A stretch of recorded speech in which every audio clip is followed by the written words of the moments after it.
Հիսուսը նայեց իր աշակերտներին, որոնք հավատում էին իրեն եւ ասաց.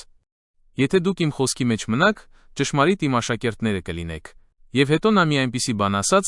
որը, ամենայն հավանականությամբ, ցնցեց նրանց.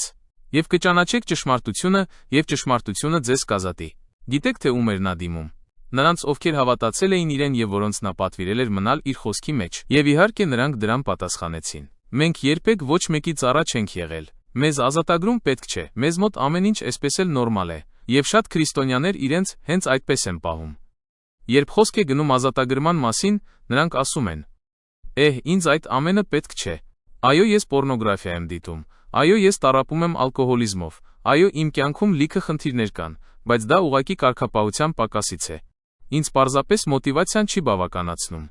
Եվ այսպես նրանք խնդիրների արմատը փնտրում են բնական աշխարհում, բայց շատ հաճախ նրանց խնդիրները հոգևոր բնույթ են կրում։ Եվ մենք պետք է հասկանանք, որ Հիսուսը դիմում է իր աշակերտներին եւ ասում. «Ես ուզում եմ, որ դուք ազատ լինեք։ Մնացեք իմ խոսքի մեջ, եկեղեցի գնացեք, թող որևէ մեկը ձեզ համար աղոթի, որովհետև դուք ազատագրման կարիք ունեք»։ Երկրորդ Թագավորաց 22:2-ում ասված է. «Տերն իմ վեմն է, իմ ամրոցը եւ իմ ազատիչը»։ Դավիթ թագավորն ասում է. «Բազում են արդարի նեղությունները եւ դրանց բոլորից Տերը կփրկի նրան»։ Մեր Աստվածն ազատիչ է, դա նրա բնության մի մասն է։ Ուստի պետք չէ ասել, որ ազատագրման եւ փրկության կարիք ունեն միայն այն մարդիկ, ովքեր Աստծու հետ չեն։ Մենք բոլորս Աստվածաշնչում կարդում ենք այն մասին, թե ինչպես Աստված ազատեց իսրայելացիներին եգիպտական գերությունից, որովհետև նրանք նրա զավակներն էին։ Գիտեք թե ում նա չազատեց։ Եգիպտացիներին։ Հետևաբար, եթե դուք կարծում եք, որ ազատագրման կարիք ունեն միայն մեղավոր, մոլորված մարդիկ, դա այդպես չէ։ Նրանք նույնիսկ չեն գիտակցում, որ ազատագրման կարիք ունեն։ Այո, նրանք դրա կարիքը չունեն։ Գիտեք ինչու։ Որովհետև եթե նրանցից մեկ դև հանեն,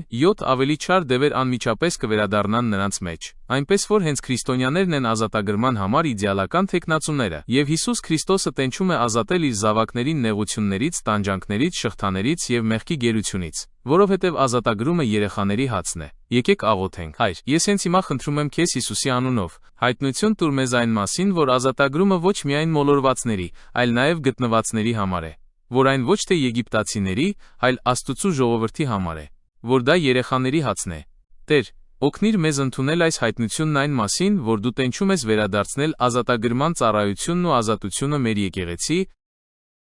մեր ծառայություն եւ մեր կյանք։